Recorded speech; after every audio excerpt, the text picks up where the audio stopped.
मंडळींनो, तर आज मी या दादांना भेटले. खरं खूप आश्चर्य वाटलं मला या गोष्टींचं की हे ना मोहीम करतात. आता त्यांची मोहीम आहे लोहगड पासून भीमगड पर्यंत, बरोबर ना दादा?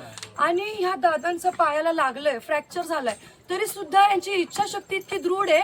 मला इतकं आश्चर्य वाटलं की बाबा इथून ते म्हणजे राजमाचीला ह्यांचा म्हणजे हे होता, स्टे होता, आणि तिथून ते गड बघण्यासाठी इतकं उत्साहात होते की बाबा त्या पायानिशी ते वरती चढत आले.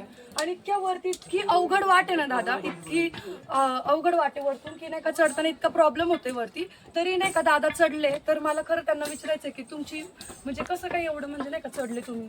मला खरं आश्चर्य वाटलं. ही मोहीम माझी 12वी आहे, कारण ही मोहीम मला खाडं पडून द्यायचं नव्हतं, म्हणून मी या मोहिमेसाठी आलो.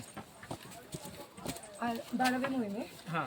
अच्छा, म्हणजे ह्याच म्हणजे नाही का भिडेगुरुंची? हा, भिडेगुरुंची ही 12वी मोहीम माझी.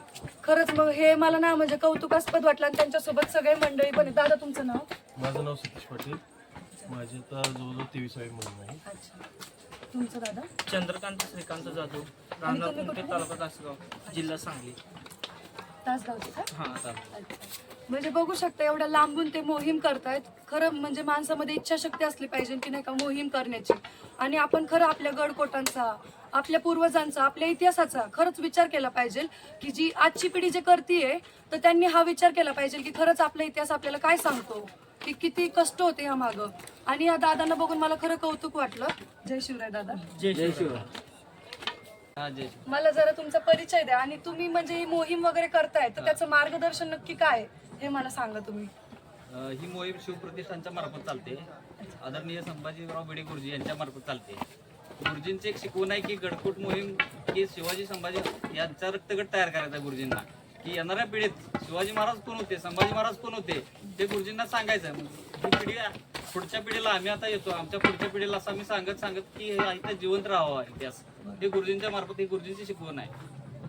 हे जेवढे धारकरी आलेत का नाही त्यांच्यात एक दोन वर्षाला एक धारकरी तयार होते तेच.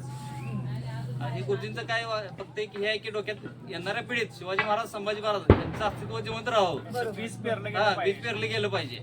त्याच्या मनामध्ये आग, रग, धग सगळे. शिव शंभू महाराजांची प्रेरणा ही त्यांच्या ह्याच्यामध्ये रुजली पाहिजे. नाही, खरंच हे विचार आपण पुढे न्यायला पाहिजेत.